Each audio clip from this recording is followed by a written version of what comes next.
pang malakasang DIY power bank mga boss. Bali ang capacity nito mga boss is nasa 20,000 plus milliampere hour mga boss, na may 8 18650 na battery mga boss, no? At na may tatlong output mga boss, dalawang USB at isang type C, at mayroon ding dalawang input mga boss, no? Isang micro at pwede din sa type C mga boss. Ang kagandahan sa module na to mga boss is only yung pwedeng ilagay mong battery mga boss, no? Pwede ka maglagay hanggang gusto mo. Kaya ito ang kagandahan sa module na to, at may battery indicator na rin siya mga boss, no? Ayun, ito yung LED niya mga boss, 100, 75, 50 at 25%. Bali ito yung post button niya. Ayun, nag-iilaw siya ng hanggang sa 100 dahil hindi pa na-drain ang mga battery natin mga boss.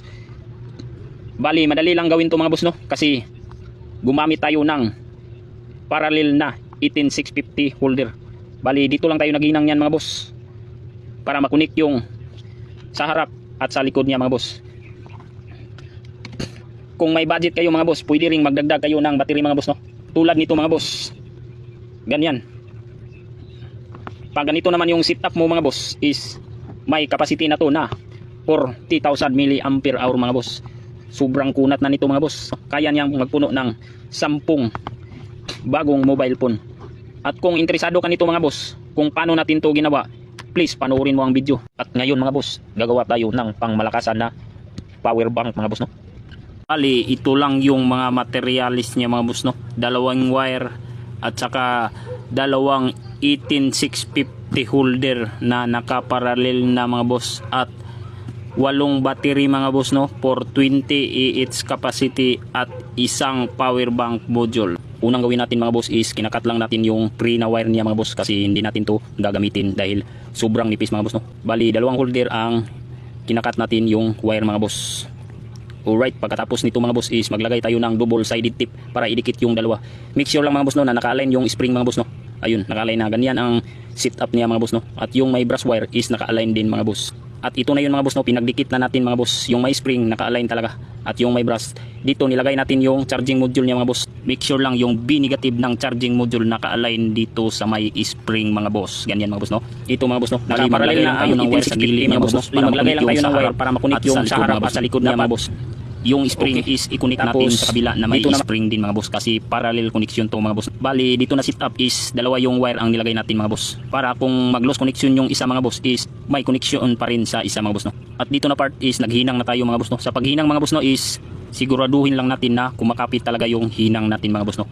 Para iwas loss connection mga boss. Una, nilagyan na muna natin ng lead yung battery holder niya para madali lang siyang dumikit sa bronze wire mga boss. Ang nilagyan lang natin ng bronze wire mga boss, no, is yung end to end niya mga boss, para may connection sa harap at sa likod mga boss, no? At ng butas niya mga boss, no, yung 4 na butas, i-parallel mo yan mga boss, no, kung may time ka mga boss.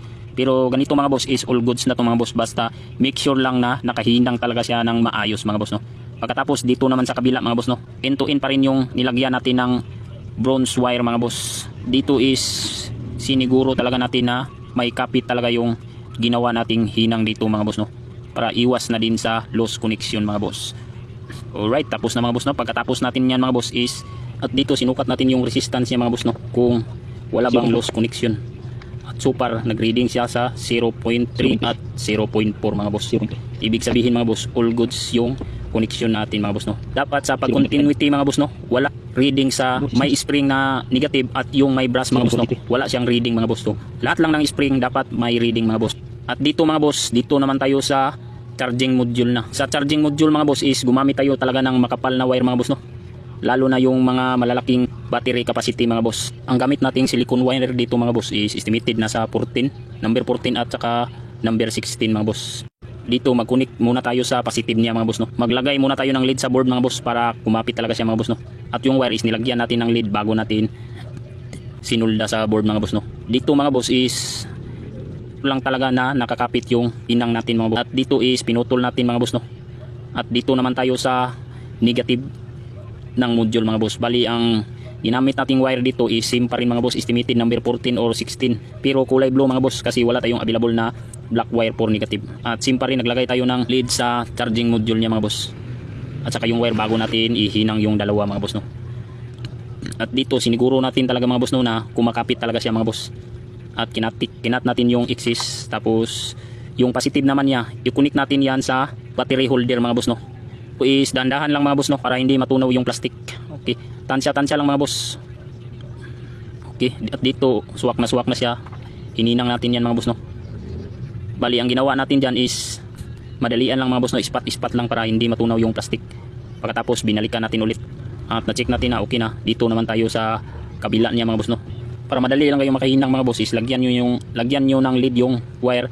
Tapos dito naman sa battery holder mga boss no. Same pa rin boss mga boss no. Idahan-dahan lang mga boss no. Kasi pag binabad mo, maaaring matunaw yung plastic niya. At dito natapos na natin mag-wiring. Dino-double check lang natin mga boss no. Yung positive ng charging module connect sa positive ng battery holder yung may bronze, at saka negative ng charging module connect natin sa negative ng battery holder mga boss no, yung may spring mga boss. Try natin i-charge to mga boss no. Itong type C niya pwede sa input at saka output.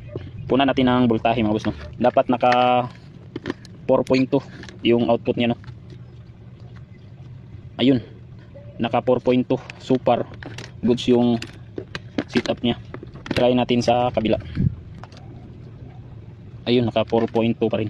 So all goods na to. Make sure lang mga boss no na kumakapit talaga yung hinang nyo. Tulad yan dito. Tapos lagyan natin ng battery. Siguraduhin lang mga boss no na yung negative ng battery is yung may spring mga boss no. Tapos yung positive niya yung may brass wire mga boss no.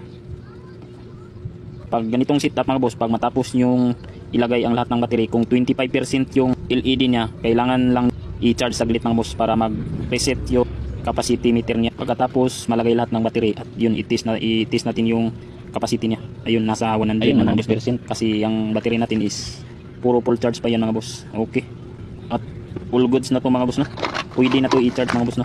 Ang charging output niya mga boss hanggang 18 watts. Fast charger na rin siya mga boss no. At kung nagustuhan mo ang ganitong mga video mga boss, please follow, like and share for more video tutorial. Maraming salamat. God